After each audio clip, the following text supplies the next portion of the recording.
Hornbill Festival, which he has not come earlier, and he is blaming me that I have not invited him earlier. But I hope he'll come back and stay for days together so that he'll feel the real Naga touch of the Hornbill Festival. So if any question, be specific, because he has to travel out to Agartala. So before your questions, let me just add in a little bit. I want to take this opportunity to thank Chief Minister Sahab, Rioji, Deputy CM Tiryangji, and their full team for giving us the time. What we have tried to do today is put together our views in terms of strategy going forward for Nagaland, a SWOT analysis in terms of our strengths, our opportunities, our challenges, and based on that, look at a sectoral breakup and the imperatives that we need to focus on to ensure that Nagaland is on the developmental growth path under the leadership of Prime Minister Narendra Modi ji and Chief Minister Rioji. I want to underline that northeastern states, including Nagaland, Nagaland has a very rich cultural heritage and history, economic growth state, and is completely in line with the Prime Minister's view that in the coming years, Purvottar, which is the Northeast, must be the growth engine of the Indian economy.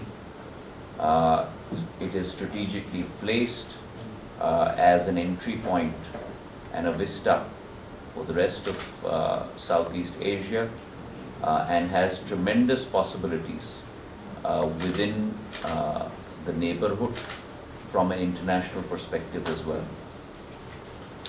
Nagaland has done tremendously well on the economic front, growing at close to about 8.5 to 9%. The gross state domestic GDP is also at about 48,000 crores. On the Sustainable Development Goals front, it has scored a very high 76 points among the top 10 states in India.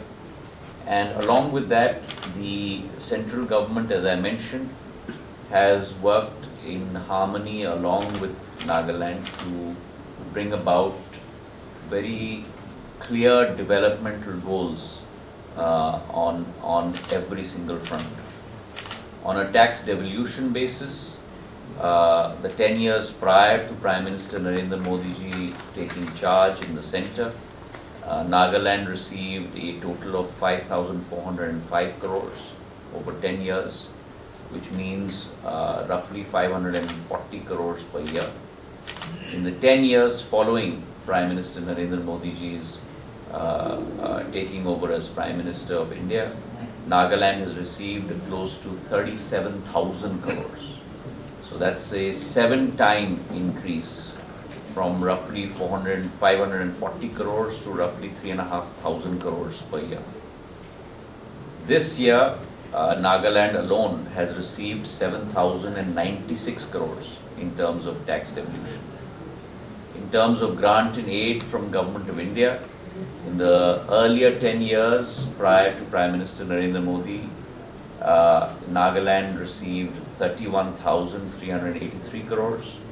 In the 10 years during Prime Minister Narendra Modi's tenure as Prime Minister, Nagaland has received 64,768 crores, which means that it's double the amount prior to the earlier 10 years. In addition to this, as special assistance, 50-year interest-free loans, Nagaland has received a total of 2,290 crores as special dispensation from the center. Nagaland's first medical college was inaugurated in October of 23.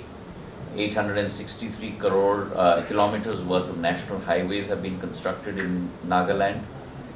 208 kilometers of national highway corridors with a tentative capital outlay of 2,709 crores have been approved for Nagaland. 470 rail flyovers and underbridges have been constructed. Nagaland has received its second station from a railway perspective in Shokuvi as a second railway station. Dimapur Airport was operationalized and additional air routes have been given under the center's Udan perspective. A multidisciplinary sports complex and women entrepreneurship facilitation center has been funded by the Government of India with a capital outlay of 172 crores. And under Pradhan Mantri Gramin Sadak Yojana, initially close to about 40 roads of about 550 kilometers had been approved. An additional 60 kilometers have been approved under PMGSY 3. Now with regard to telecom, which is communications, which is another ministry that I am in charge of, we have committed that we will complete 4G saturation, which means 100% of all towns, cities and villages will have 4G service in India by mid of next year. Of these, Arunachal Pradesh, Manipur and Nagaland are being funded for installation of towers and infrastructure to an extent of 1,080 crores. Within this resource envelope of 1,080 crores, there are 310 sites in Nagaland under 4G saturation and close to about 14 new sites under border outpost and imposts. So that total takes us to 324 sites.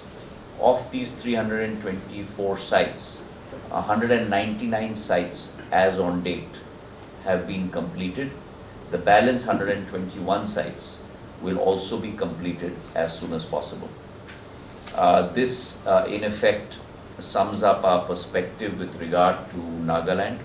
As Chief Minister Sahab has mentioned, our presentation over the last 2 hours, we've covered a wide array and range of topics, all the way from handicrafts to handlooms to silk to agriculture to palm oil to tourism to infrastructure to internet connectivity. And I look forward to my next visit to Nagaland, which will be for the Hornbill Festival, and then again hopefully sometime in late January, when we will look forward to a presentation from the state government side in terms of the vision for Nagaland, based on which we hope to play the role of a partner in Nagaland's progress going forward. Nagaland TV, Sob Manulaga Awas. Watch us live on Geo TV and on your television sets as well. For Dimapur viewers, we are on channel number 994 in Global Chapter, and Kohima and Mokokchung viewers, switch to channel number 138 on Hornbill Digital. For all news and updates, follow us on Facebook, Instagram, YouTube and Twitter.